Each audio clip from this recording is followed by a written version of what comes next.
कस्तूरी तिलकम ललाटपटले वक्षस्थले कौस्तुभम नासाग्रे नवमुक्तिकम करतले वेणुं करे गंगणं सर्वांगे हरिचंदनं सुललितं कंठे च मुक्तावलिं गोपास्त्री परविष्टितौ विजयते गोपाल चूड़ामणि कृष्णाय वासुदेवाय हरहे परमात्मने प्रणता क्लेशनाशाय गोविंदाय नमो नमः। 27 तारीख बुधवार का अवसर है, एकादशी तिथि विद्यमान है और मकर राशि वालों को जो दिल्ली में भारत में रहते हैं उनके लिए तो खास तौर पे इस दिन एकादशी का बहुत पुण्य योग बनता दिखाई दे रहा है।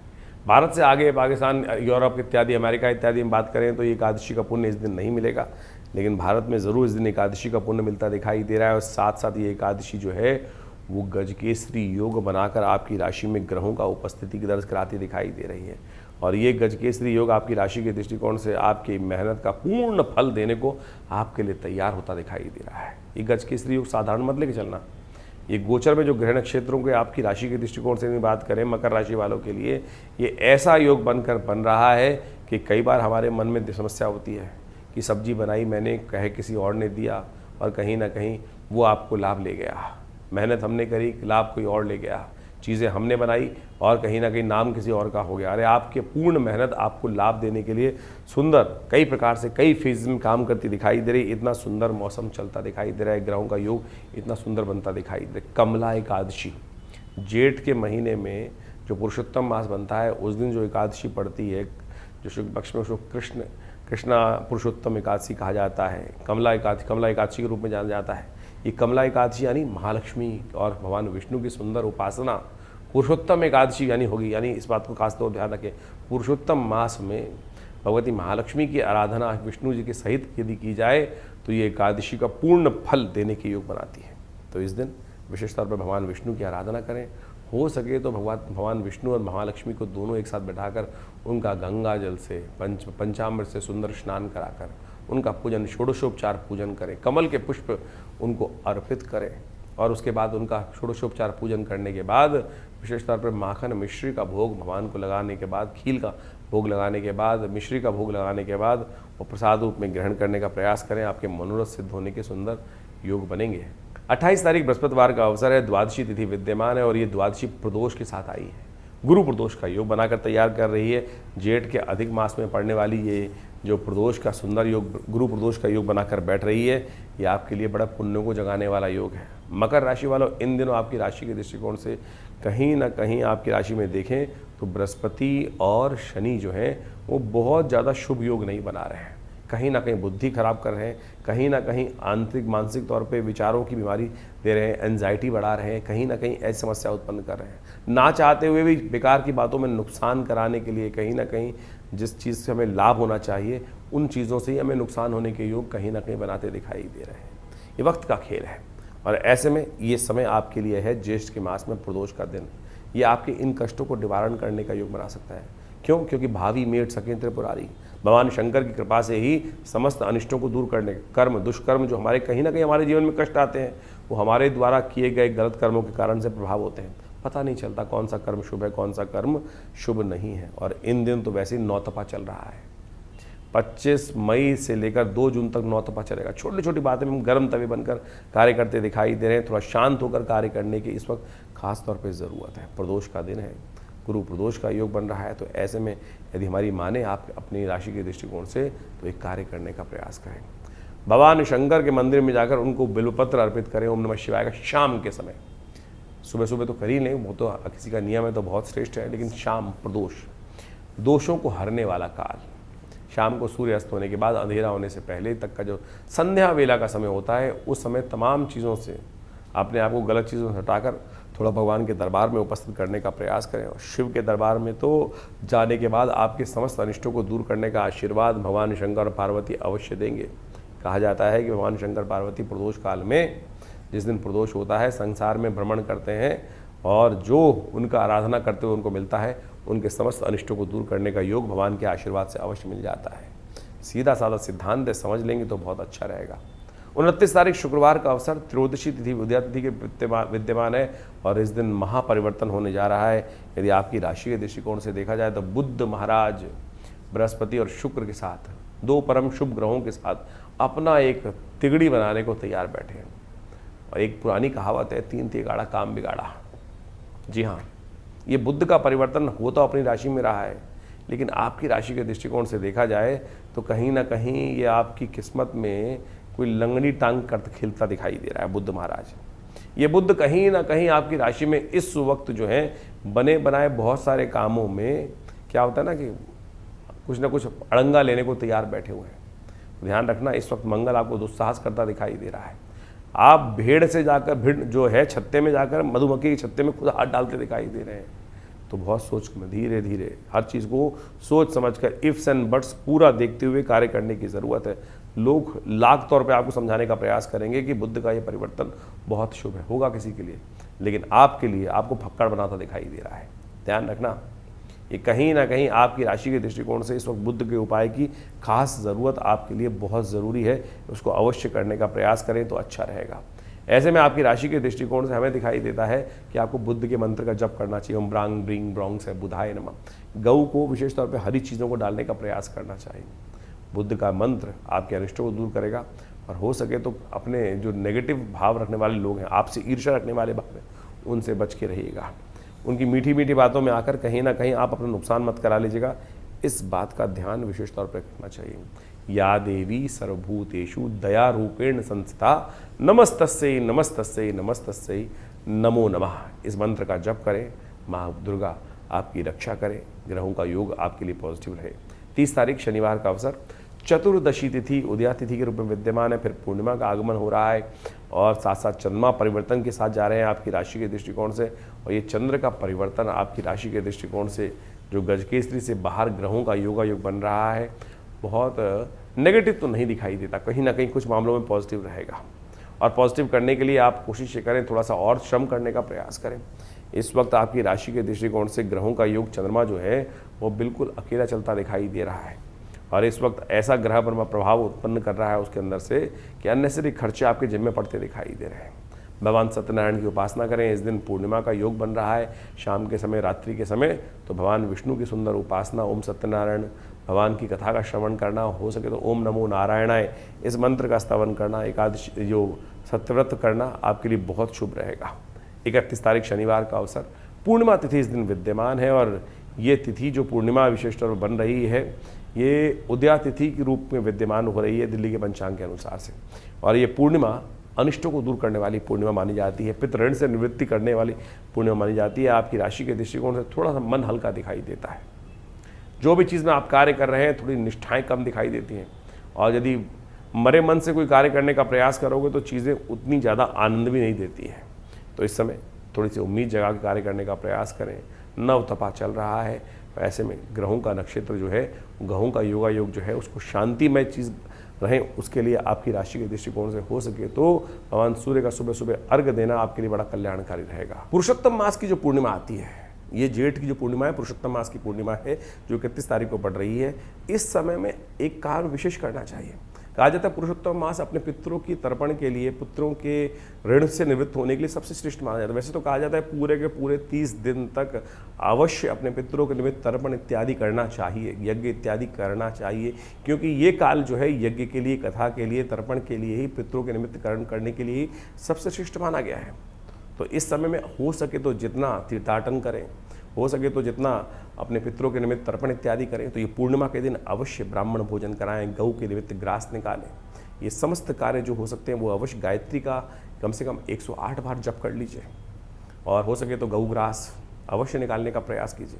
यदि आप कहीं विदेश में रहते हैं, बहुत सारी ऐसी जगहों में, शहरों में रहते हैं, आपके पास व्यवस्था नहीं है, तो विवेकानंद योगाश्रम में इन समस्त कार्यों के लिए पूर्ण व्यवस्था है। आप अपने पितरों के निमित्त अब कैसे लगाएं कि पितृ, कई बार समझता है लोगों को क्या होता है कि कई बार ये कष्ट हो जाता है कि हम जान नहीं पा रहे हमारे पितृ तृप्त हैं कि नहीं है। चाहे पितृ तृप्त हों, चाहे आपको लगे चाहे ना लगे, एक बात नहीं, पहले तो ये मान लीजिए अवश्य 3 पीढ़ी तक हर व्यक्ति को अपने पितरों के निमित्त तर्पण, भोजन दान, गऊ के निमित्त कुछ निवृत्त कार्य अवश्य करने चाहिए जो शास्त्र में वर्णित, ये अवश्य है। यदि बार बार कोई पितृ आपके सपनों में आ रहे हैं, कोई मित्रगण आपका जो चला गया है, कोई रिलेटिव है, बार बार सपनों में आपको दिखाई देता है, उसकी याद बार बार आती है, तो कहीं ना कहीं वो अपेक्षा कर रहा है कि हमारे लिए हो सकता है कि परिवार में, उनके घर में, किसी के लिए भी कर सकते हैं आप। जरूरी नहीं कि अपने पितरों के निमित्त अपने परिवार के लोगों के लिए ही तर्पण करना चाहिए। मित्र इत्यादि दूर का कोई संबंधी है, हम ऋषियों के लिए तर्पण करते हैं कि नहीं करते? हम विभिन्न देवताओं के लिए तर्पण करते हैं। तो मित्र इत्यादि, रिश्तेदार इत्यादि, सबके लिए आप कुछ ना कुछ कर सकते हैं। जली तो छोड़ना है, ये अवश्य छोड़ने का प्रयास कीजिए। और यदि आपका काम, घर में शादी नहीं हो पा रही है, बहुत बार ऐसे कष्ट हो जाते हैं कि सब कुछ ठीक होते हुए, धन संपदा होते हुए भी घर में बच्चों की शादी नहीं हो पा रही है। पूरी मेहनत करते हुए भी कहीं ना कहीं ऐसा होता है कि कहीं ना कहीं इंडस्ट्री में, व्यवसाय में दिक्कत आ रखी है। सब कुछ बढ़िया होते हुए भी, सेवा करते हुए भी आपको क्रेडिट नहीं मिल रहा है। कहीं ना कहीं घर में कलेश ही कलेश चलते रहते हैं। हर कोई मनमुटाव करके बैठा हुआ है, सब कुछ सेवा करने के बाद भी। तो हो सकता है कहीं ना पित्त संबंधी समस्या हो, तो उनके निमित्त अवश्य एक काम किया कीजिए, कुछ ना कुछ इस पुरुषोत्तम मास में उनके निमित्त तर्पण कर दीजिए, ब्रह्म भोजन करा दीजिए, गायत्री जप करा दीजिए। और विवेकानंद योगाश्रम में हमने विपूर्ण व्यवस्था करी है कि आप सब अपने पितरों के निमित्त गायत्री जप इत्यादि सब कराने की व्यवस्था ले सकते हैं, लाभ ले सकते हैं। और पूरी तरह से आप इस कार्य को लाभ लेकर करने का प्रयास कीजिए। बहुत वर्षों बाद ये योग बना है जेठ के महीने में, ये ऐसे मत जाने दीजिए। पुरुषोत्तम मास का अद्भुत महात्म शास्त्र में बताया गया है, हम पूरी तरह से आपका उसका महात्म बताते हैं, सुनिए। ग्रहों की गणना अभी आपने समझी, तिथि के अनुसार से आपकी राशि के दृष्टिकोण से क्या कुछ फर्क पड़ रहा है, लेकिन उन सबके कष्टों को दूर करने के लिए अनेक उपाय शास्त्र में वर्णित है। लेकिन इस वक्त पुरुषोत्तम मास चल रहा है, ये भारतीय संस्कृति के अनुसार से एक समय की ऐसी कालगणना है कि जिसमें जो कार्य आप करोगे, दान, पुण्य, तप, व्रत, इसका 100 गुना अधिक प्रभाव होगा। यानी ये समय वास्तविक तौर पे समझ लीजिए अपने पुण्यों को एकत्र करने वाला है। जीवन में कष्ट क्यों आते हैं कि पुण्य घट जाते हैं। जीवन में यदि हमारे पुण्य अधिक मात्रा में हो तो समय कैसा भी खराब चल रहा हो, हमें उसका पता ही नहीं चलता। ये ऐसे प्रत्यक्ष रूप से ज्योतिष गणनाओं के अनुसार से कहा गया है। और पुरुषोत्तम मास तो वो मास है जिसमें आध्यात्मिक उन्नति, पुण्य को अर्जन करने के लिए जो भी कर्म किए जाते हैं उसका एक दुर्लभ अवसर माना गया है। और सरल विधि, बड़ी सरल विधि से भगवान कृष्ण की केवल उपासना कर ओम नमो भगवते वासुदेवाय, इस मंत्र का केवल जप करके ही आप अपने पुण्यों को अद्भुत रूप से बढ़ाने का अद्भुत कार्य कर सकते हैं। भगवान विष्णु का कैसे ही पूजन किया जाए, कहा जाता है कि इस मास में भगवान विष्णु को तुलसी दल अर्पित करने से, पूजा में भगवान को पीताम्बर अर्पित करने से, पीले पुष्प अर्पित करने से, चंदन, केला, पीली मिठाइयों का भोग उनको लगा देने से भगवान की प्रसन्नता अद्भुत रूप से प्राप्त हो जाती। शास्त्र कहता है ना, पत्रम पुष्पम फलम तोयम यो में भक्ता प्रयच्छति। किसी प्रकार से भी आप अपनी श्रद्धा का समर्पण करने का प्रयास करें। श्रीमद् भागवत का यदि हो सके तो सप्ताह करने का प्रयास करें, गीता का पाठ करने का प्रयास करें, विष्णु सहस्त्रनाम का पाठ करने का प्रयास करें, रामायण का। ये वास्तविक तौर पे अपने पुण्यों को बढ़ाने के लिए। देखिए एक बात समझ लीजिए, आए थे हरि भजन को ओटन लगे कपास। ज्योतिष को बहुत सारे लोग केवल शास्त्र शून्य, अध्यात्म शून्य मान लेते हैं। ज्योतिष में जो भी उपाय इत्यादि किए जाते हैं, परमात्मा का नाम ही एक ऐसा उपाय है कि जिससे समस्त कष्ट दूर हो जाते हैं।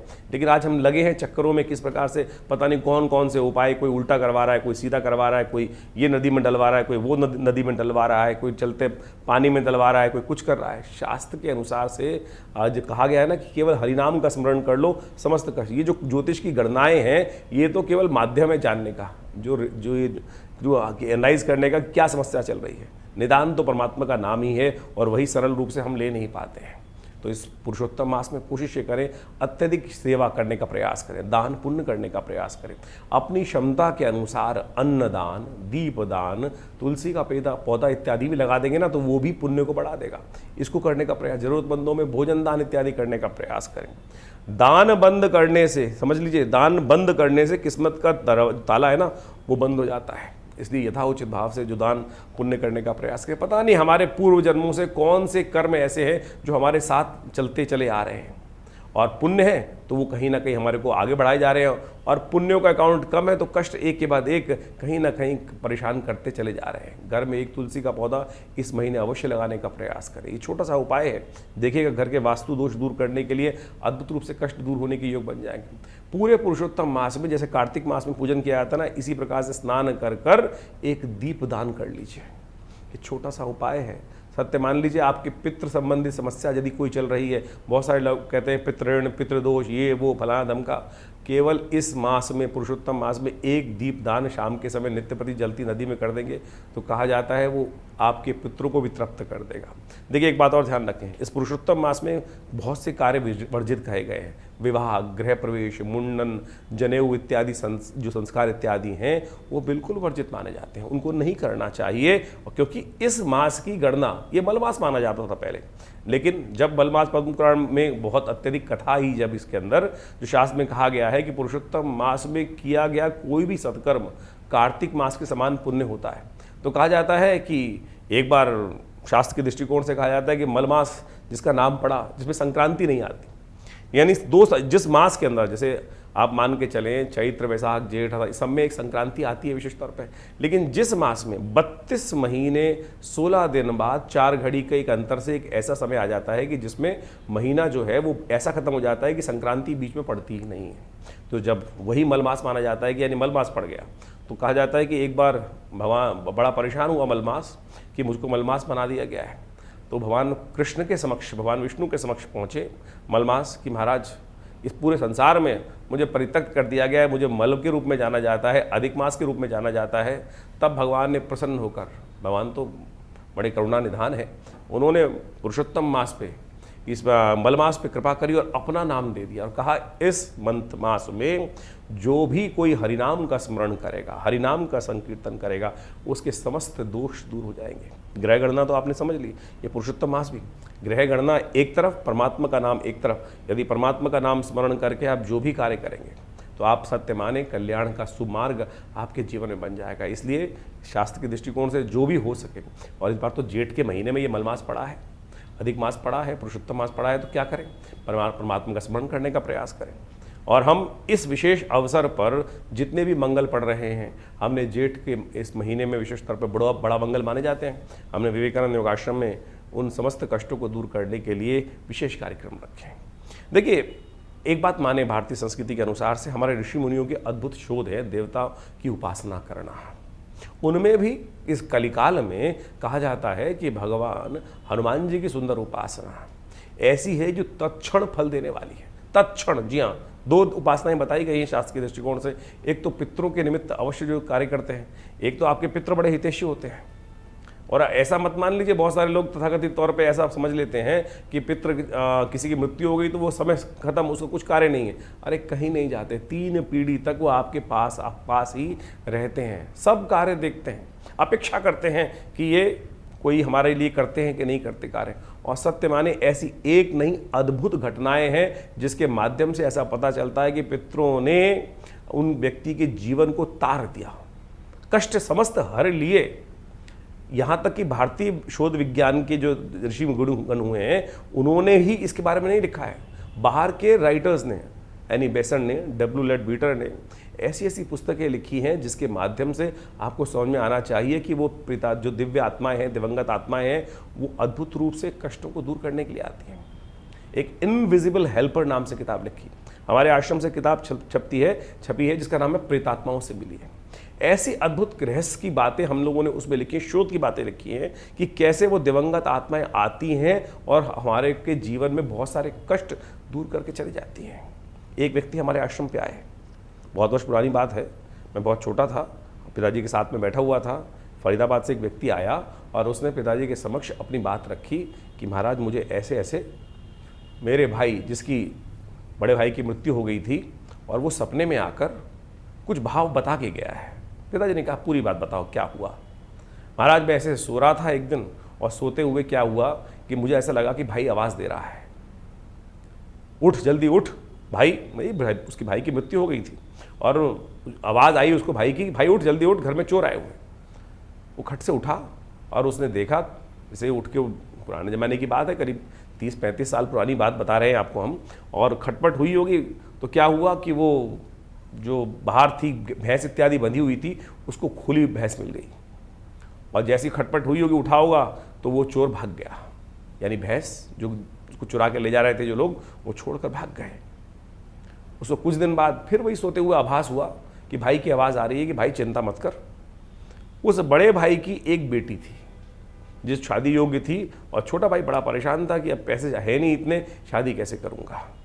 और उसने पिताजी को आके बताया कि ऐसे ऐसे आभास हुआ है कि बड़े भाई ने मुझे कहा है सपने में आकर कि ये काम कर ले, इस काम में बहुत फ़ायदा होने वाला है, तो आगे जाकर इस काम में कर ले और जो पैसे आए उसको शादी में लगा दियो।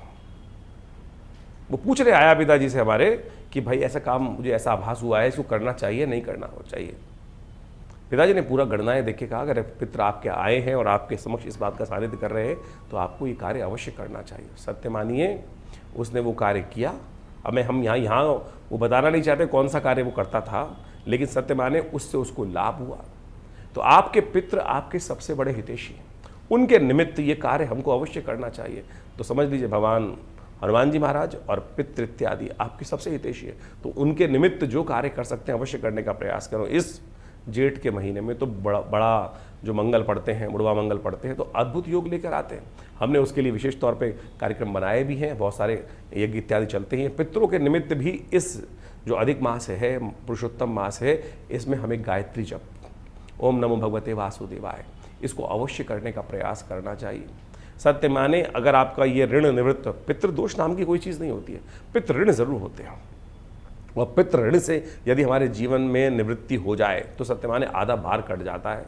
और साथ साथ हनुमान जी का स्तवन यदि हम कर लें तो आपके बहुत सारे कष्टों को दूर करने का सुंदर सुयोग बन सकता है। तो इस जो करीब करीब 2.5 साल बाद ये पुरुषोत्तम मास आया है, साथ में जेठ के महीने में आया, वर्षों बाद ऐसा योग बना है, तो इसको जाने मत दीजिए। जितना हो सकता है पुण्य कार्य करने का प्रयास करें। सत्य मानिए आगे आने वाली ग्रह गणना जो दिखाई दे रही है इस वक्त, बृहस्पति और शुक्र का जिस प्रकार का योग बना हुआ है, वो कहीं ना कहीं आप हर व्यक्ति के मन में द्वंद्व उत्पन्न करता दिखाई दे रहा है। और इस वक्त स्थितियां ऐसी हैं कि मनोमस्तिष्क 2 बार भागों में बटे हुए हैं, और अभी 1 तारीख के बाद से तो बृहस्पति महाराज उच्च के होने जा रहे हैं, महत्वपूर्ण परिवर्तन लाने का योग बना रहे हैं। ग्रह अपना शुभ और अशुभ फल बनाते हैं, योग बनाते हैं। लाभ और हानि उनको होती है जिनके पुण्य कम ज़्यादा होते हैं। तो इसलिए अपने यथाउचित भाव से पुण्यों को बढ़ाने का प्रयास करें। यदि ग्रह थोड़े हल्के भी होंगे ना, तब भी वो समय आपको पार करके ले जाएगा। और ग्रह बहुत अच्छे चल रहे हो और किसी व्यक्ति के पास पुण्य ही ना हो तो फिर क्या मिलेगा उसको। तो इसलिए ये न कि न प्रकारेण संसार में अपने पुण्यों को हमें बढ़ाने का प्रयास करना चाहिए। बहुत सारे लोग तथाकथित तौर पर आपके बरु मस्तिष्क में कुछ प्रश्न चिन्ह डाल देंगे, कटाक्ष उपस्थित करने का प्रयास करेंगे, सदमार्ग पर चलने को रोकेंगे, तो उन भ्रांतियों में ना फंसें। इस संसार में, तुलसी संसार में भांत भांत के लोग, पुण्य होगा तो अच्छे लोगों के साथ जुड़ जाओगे, और नहीं तो इस संसार में हर शाख पे ऐसे बदमाश बैठे हैं जो काप के लिए कहीं ना कहीं गड्ढे खोद के तैयार कर रहे हैं। और जब वक्त खराब आता है तो व्यक्ति उस पर फंस जाता है। और वक्त सही हो तो आप समझें, तुलसी बाबा ने जिस प्रकार से रामायण में कहा है ना, बिन हरि कृपा मिल ही नहीं संता। हरि कृपा कब होती है? जब हमारे पुण्य जागते हैं। तो इसलिए इस समय में आप कोशिश ये करें, पुण्य जगाने का प्रयास करें, ज्योतिष को इसी प्रकार समझने का प्रयास करें। नहीं तो फिर दुकान है, नग बेचने की दुकान ज्योतिष नहीं होनी चाहिए। मंत्र जप आप स्वयं करें। हम समस्त चीज़ें आपके समक्ष बड़े खुलकर बताने का प्रयास करते हैं, शास्त्र विधि के अनुसार से बताने का प्रयास करते हैं। इस ज्योतिष को पौराणिक मत के अनुसार से ही समझें। समस्त ज्योतिष के निदान, पंचांग, ये सब जितनी भी चीज़ें हैं वो पुराणों के साथ, अध्यात्म के साथ, भारतीय वेद विज्ञान के साथ जुड़ी हुई हैं। तो इसी प्रकार से वो समझने का प्रयास करें। आज हर दूसरा आदमी ज्योतिष के साथ जुड़कर अनेक अनेक प्रकार से अपने अपने कहीं बहुत अनेक कितने उपाय कोई करा रहा है। कोई वास्तु ठीक कराने में लगा हुआ है, कोई कुछ ठीक कराने में लगा हुआ है। हम वास्तु की बात भी इस बात करना हम चाहते हैं, इस बारे में बताना चाहते हैं कि लोग आज आते हैं और 5-5 लाख, 2-2 लाख, 4-4 लाख की चीज़ों को बताकर और पता नहीं कैसे कैसे वास्तु को ठीक करने का प्रयास करते हैं। भारतीय संस्कृति में गृह प्रवेश जब करते हैं तो सबसे पूजन जब करते हैं, सबसे गृह आरंभ करते हैं, तो सबसे पहले वास्तु शांति कर दी जाती है। वास्तु शांति हो गई और उसके बाद फिर वास्तु दोष कैसे रह सकता है? अगर किसी विद्वान ब्राह्मण ने, पंडित जी ने आपके घर में वास्तु गृह आरंभ करते वक्त वास्तु शांति करा दी और उसके बाद आपने गृह प्रवेश के टाइम पर भी वास्तु को स्थिर कर लिया, फिर कैसे आपके जीवन में, आपके घर में कोई इस प्रकार के दोष हो सकते हैं? इसलिए इन भ्रांतियों से हटें। और बहुत सारे लोग 3 पैर के मेंढक, 4 पैर के मेंढक और पता नहीं क्या क्या कौन कौन सी चीज़ें घर में लगा के ला देते हैं।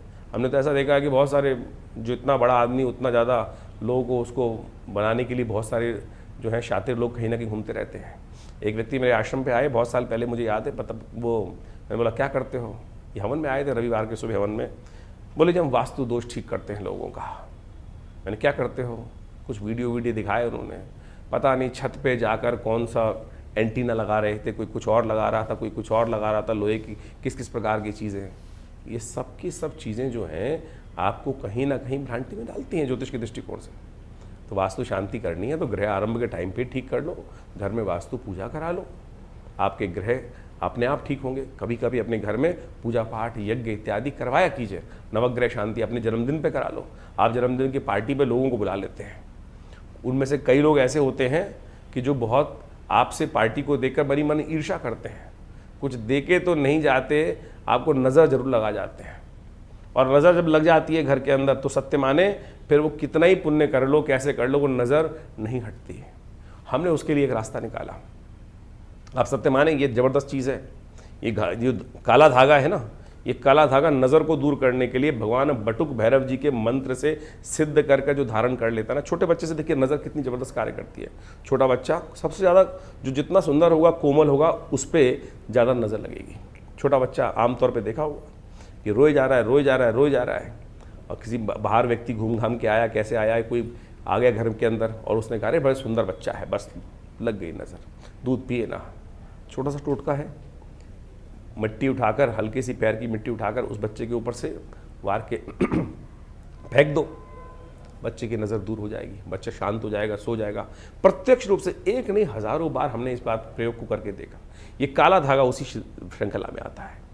कहा जाता है कि इसको भैरव जी के मंत्र से सिद्ध कर कर यदि आप धारण कर लें तो आपकी नज़र अद्भुत रूप से दूर होने की योग बन जाएगी। इसी प्रकार से मोरपंख भी बड़ी ज़बरदस्त चीज़ है। भगवान कृष्ण धारण करते हैं ना अपने सिर पर, नज़र लगती थी सबसे ज़्यादा, कुछ सुंदर नज़र कब लगती है? जब सामने वाला एकाग्र चित्त भाव से कहता है आह क्या चीज़ है, कितना सुंदर है, बस समझ लीजिए नज़र लगने का योग बन गया। लेकिन शास्त्र के दृष्टिकोण से इसको भी समझाया गया है कि नज़र हर एक की नहीं लगती। किसकी नज़र नेगेटिव होती है?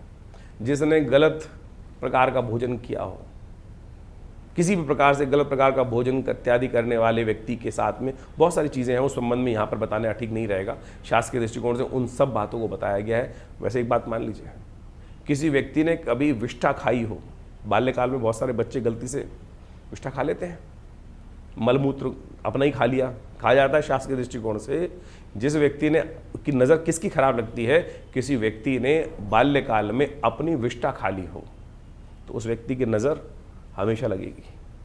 इस बात का ध्यान रखना शास्त्र के दृष्टिकोण से। ये शास्त्र में जो तंत्र शास्त्र के अंदर अनेक इस प्रकार की बातें बताई गई हैं और एक्सपीरियंस के द्वारा इस बात को ठीक किया जा सकता है कि कैसे हम पत्थर मारने वाले को नहीं रोक सकते हैं हम, लेकिन अपनी रक्षा कवच बना सकते हैं। तो एक काला धागा ही एक छोटी सी चीज़ है जिसको आप बांध लेंगे तो सत्य माने आपकी नज़र जो है वो नहीं लगेगी। तो इस प्रकार से बहुत छोटी छोटी चीज़ें हमने शास्त्र के दृष्टिकोण से बताई हैं, तो आप उन सबको समझें, करें, कृपा प्राप्त होगी। भगवान की कृपा से आपकी हमेशा रक्षा होगी। और विवेकानंद योगाश्रम में तो हमने बहुत सारे मंत्रों पर शोध किया, मंत्र विज्ञान के द्वारा बहुत सारे कार्य किए।